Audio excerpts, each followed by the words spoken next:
जय मसीह। आप सभी को मेरा चैनल में स्वागत है। और बहुत सारे लोग ने मुझे प्रश्न किया, सर एक विषय के ऊपर में आप जो है क्लियर कर देने से अच्छा है बोल के। तो और वो विषय था कि क्या हम लोग आजकल एंड्रॉयड फ़ोन को हम लोग बाइबल के तौर पे इस्तेमाल कर सकता है कि नहीं अपने चर्च में। तो बहुत लोग मना भी कर रहा था, नहीं ऐसा नहीं करना है, हम लोग को बाइबल ही पकड़ना है।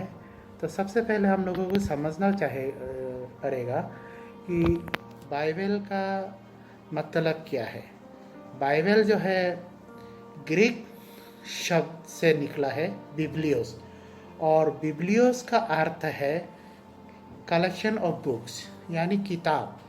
तो अभी अब मेरे हाथ में देख सक रहा होगा ये बाइबल, ये जो है एक किताब के तौर पे है, लेकिन पहले में ये जो है ऐसा नहीं था।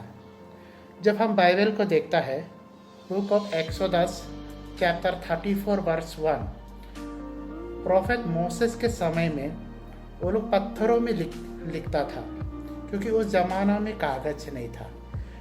जैसे इंग्लिश में बोलने से स्टोन टैबलेट्स, तो टैबलेट की जैसा आकार होता है, और वो पत्थर के ऊपर में जो है वचन को लिखा करता था। फिर बाद में हम लोगों को देखने को मिलता है अब्राहम का जो पोता था, यानी आइसक का बेटा ईसाऊ और जैकब के समय में एक बार क्या हुआ, जैकब और उसका मामा लबान के बीच में कुछ समझौता हुआ 14 वर्ष के लिए काम करने के लिए, ताकि 14 वर्ष के पश्चात जैकब जो है अपना मामा का बेटी से शादी करने के लिए, और उसका मामा का 2 बेटी था, लिया और राचेल। राचेल जो छोटी बेटी थी और लिया जो बड़ी बेटी थी उसका मामा लबान का। और जैकब जो था उसका मामा का बेटी से प्यार करता था और राचेल से प्यार करता था। तो मामा और भांजा के बीच में ये समझौता हुआ कि 14 वर्ष के लिए जो जैकब जो काम करना है तब उसका बेटी को देगा, राचेल को। तो 14 वर्ष का एग्रीमेंट हुआ, और उसको हम लोग बाइबल में देखने को मिलता है जेनेसिस चैप्टर 30 और जेनेसिस चैप्टर 31 में।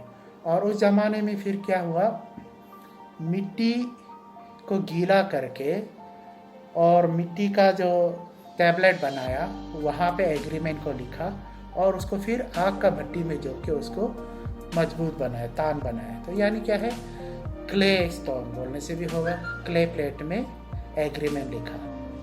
फिर बाइबल को हम और देखने से धीरे धीरे फिर क्या हुआ, स्क्रॉल, पेपिरस बोल के जो एक स्क्रॉल है वहाँ में लिखा गया, जैसे चमड़ा पे लिखा गया या फिर पौधा का पत्ता में लिखा गया।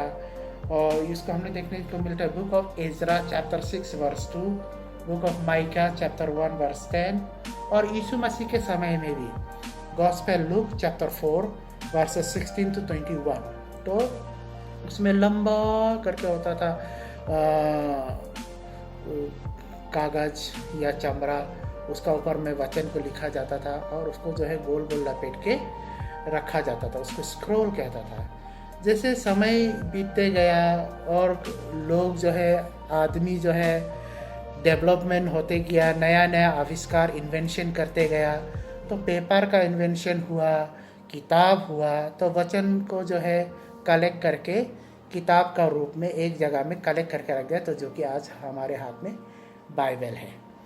तो उसी समान आज का युग जो है साइंस का, विज्ञान का युग है, टेक्नोलॉजी इतना आगे बढ़ गया, डिजिटल का समय है, तो लोग लैपटॉप यूज़ कर रहा है, प्रोजेक्टर यूज़ कर रहा है चर्चेस में प्रेस एंड वर्शिप के लिए, प्रीचिंग के लिए, टीचिंग के लिए। तो मोबाइल एंड्रॉयड फ़ोन में बाइबल का ऐप इंस्टॉल होके रखा हुआ है, तो तुरंत खोल के देख सकने के लिए हर चीज़ अभी जो है इंटरनेट में अवेलेबल है। अभी सेकुलर पढ़ाई में भी देखिएगा, पहले ज़माना में लोग लाइब्रेरी में घंटों बैठ के पढ़ाई करता था, किताब ले जाता था, बस्ता बस्ता किताब।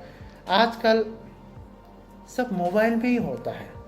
तो इसीलिए समय के साथ, टेक्नोलॉजी के साथ हमें चलना चाहिए। और एंड्रॉयड फ़ोन को यूज़ करना कोई गलत बात नहीं है। हाँ, अगर इसको मिसयूज़ करता है तो वो भी डेंजरस है, वो अपना ऊपर में, इसको कैसे चलाना है वो खुद जानना है। जैसे कि कहा है, वचन जो है दो धारी तलवार के समान है। तो जो उपयोग करता है उसके ऊपर निर्भर करता है कि उसको कैसे यूज़ करता है। अगर ये परमेश्वर का महिमा के लिए इसको इस्तेमाल करता है तो ये बहुत ही लाभकारी है, अच्छा है, यूज़ करना चाहिए, इसके लिए कोई मना नहीं है। अगर हमको जो आदमी बोलता है नहीं हमको ऐसे किताब जैसे बाइबल ही पकड़ के चर्च में जाना है, उसको ही यूज़ करना है बोलना है, तब तो आप ओरिजिनल यूज़ करो ना, पत्थर वाला टेबलेट स्टोन वाला को यूज़ करो, उसको पकड़ के लेके जाओ। हाँ, उसको लोड करके लेके जाओ। ये तो मूर्खता की बात है ना। तो हमें मूर्ख नहीं होना है, परमेश्वर का आदमी ज्ञानी होना है, बुद्धिमान होना है। परमेश्वर का वचन हमें ज्ञान और बुद्धि देता है। जो परमेश्वर को भय करता है उसको बुद्धि मिलता है। इसलिए मसीही आदमी जो है, ज्ञानी आदमी होना है। हम लोग मूर्खता का बात नहीं करना है, हमारे सोच विचार जो भी है मूर्खता का बात नहीं करना है। इसलिए पत्थर इम्पोर्टेंट नहीं है, वो क्ले टैबलेट जो है इम्पोर्टेंट नहीं है, स्क्रॉल इम्पोर्टेंट नहीं है, किताब इम्पोर्टेंट नहीं है, लेकिन वचन इम्पोर्टेंट है। वचन वो पत्थर में भी हो सकता है, वो स्क्रॉल में भी हो सकता है, वो मिट्टी का वो क्ले प्लेट में भी हो सकता है, या कागज़ में भी हो सकता है, या फिर बोलिए एंड्रॉयड मोबाइल फ़ोन में भी हो सकता है। कहीं में भी हो, हमको वस्तु से कोई मतलब नहीं है, हमको वचन से मतलब है। परमेश्वर आप सभी को आशीष करे इस वचन से।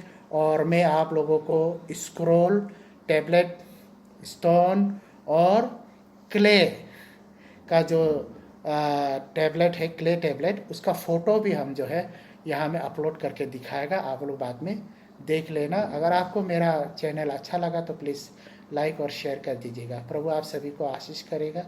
आमीन।